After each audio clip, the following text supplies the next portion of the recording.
The busy schedule, you found time for a social media beef with 50 Cent.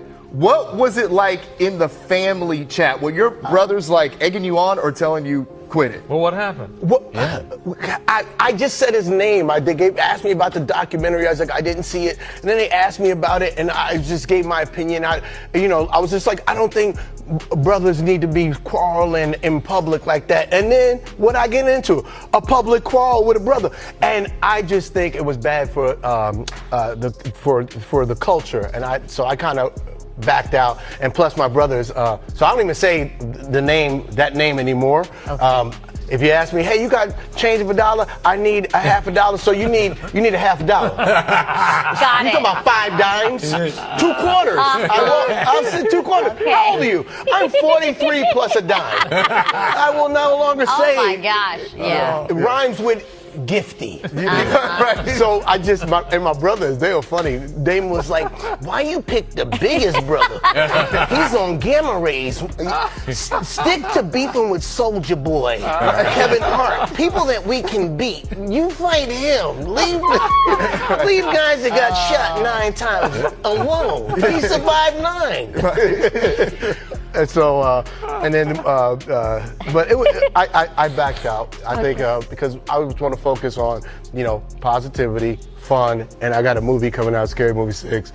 After this particular interview dropped, Marlon Wayans knows what time it is with Curtis Jackson. In fact, I got to watch the clip from 50 Cent Instagram page because he reposted it and said on his caption, "I'm glad he didn't make me have to act like I don't want to see Scary Movie 6. We good," with a thumbs up emoji. People started speculating that Marlon Wayans made a good decision for backing down from batting on the internet with 50 Cent, because that man remains unbeatable. And since Marlon Wayans started battling with 50 after the Diddy documentary, that instantly looks like he's defending what Diddy did because of his relationship with Diddy. If you notice, other celebrities who had some kind of affiliation with Diddy couldn't speak out or attack 50 Cent because it will be a trap to get them exposed and linked with the whole situation. Let me get y'all those other clips from 50 Cent and Marlon Wayans. Kindly do me a favor by tapping the like button and subscribing to my channel. Check this out. Did characterize it as a hit piece in the very beginning is because they didn't get a chance to watch it, when they were saying that. And then after they see it, you see everyone's changed their mind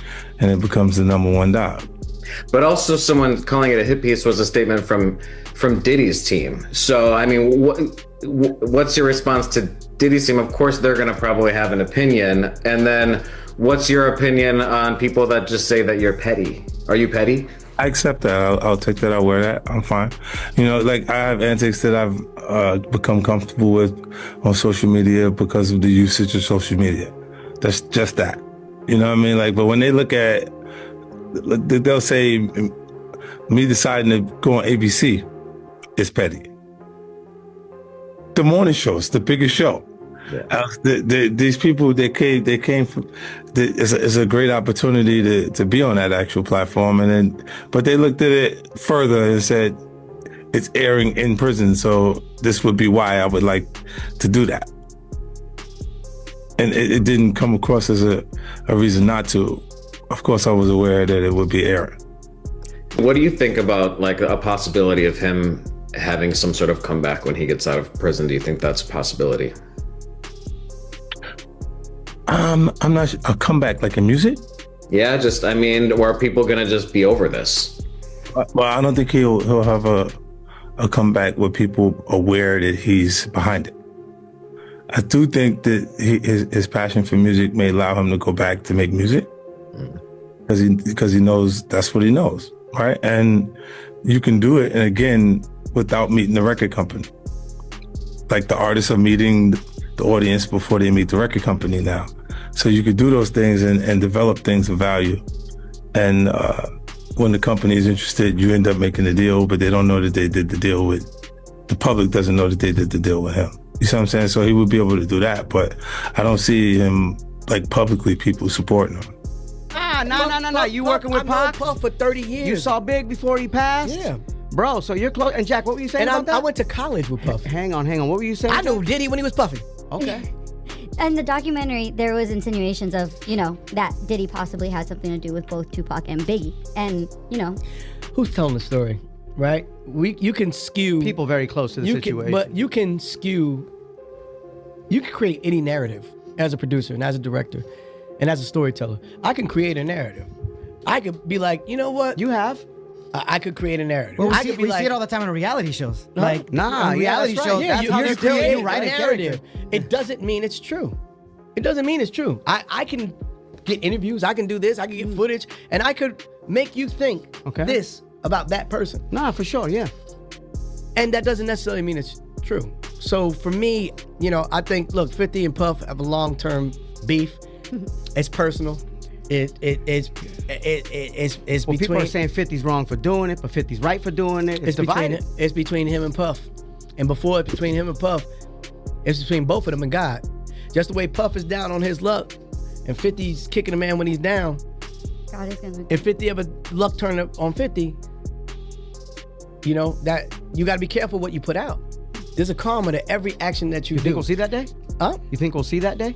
I don't think 50 does dumb stuff. He's very smart, in terms of his business. I think he already had his. I think we already would have saw it. He got shot 9 times. He paid his debt early. So that's why he's like, F it. But, look, this is between him and Puff, and honestly, it's between both of them and God. Yeah. So, only God can judge, and both of them people have time to sit with God and talk about and through everything. And right now is Puff's time to sit there and have a conversation, a much needed conversation with God. Like I said, I know his kids, I know his family, I know 50. I've seen Tupac and Biggie, both friends of mine, die for beef. I think we all need to learn our lessons. Mm-hmm. And at a point, you're gonna keep one-upping each other until the beef gets so out of hand that lives are at stake, and that's when you've crossed the line. And at a point, now it's no holds bars and bare knuckle boxing. When Puff come out, he gonna probably have the 50 Cent documentary ready. Nah, you should let it. Let me know what you guys think in the comments section. Kindly smash the like button and subscribe to the channel. But if you want to be the first to get notified whenever I drop a new video, turn on the notification below, and I will keep you updated with the latest hip-hop news. Lawyer and all of this stuff, and people like, damn, what was Diddy recording it? Well, Diddy was recording it because he thought he was about to beat the case. So he wanted to do a Netflix documentary. Didn't pay the guy, and then 50 got all 140 hours of footage of secret Diddy tactics. Well, there's a guy named Neil who was mentioned in the court, works right up under Diddy, was organizing everything. Allegedly, they are saying that he is on video, film, tampering with witnesses, giving out addresses.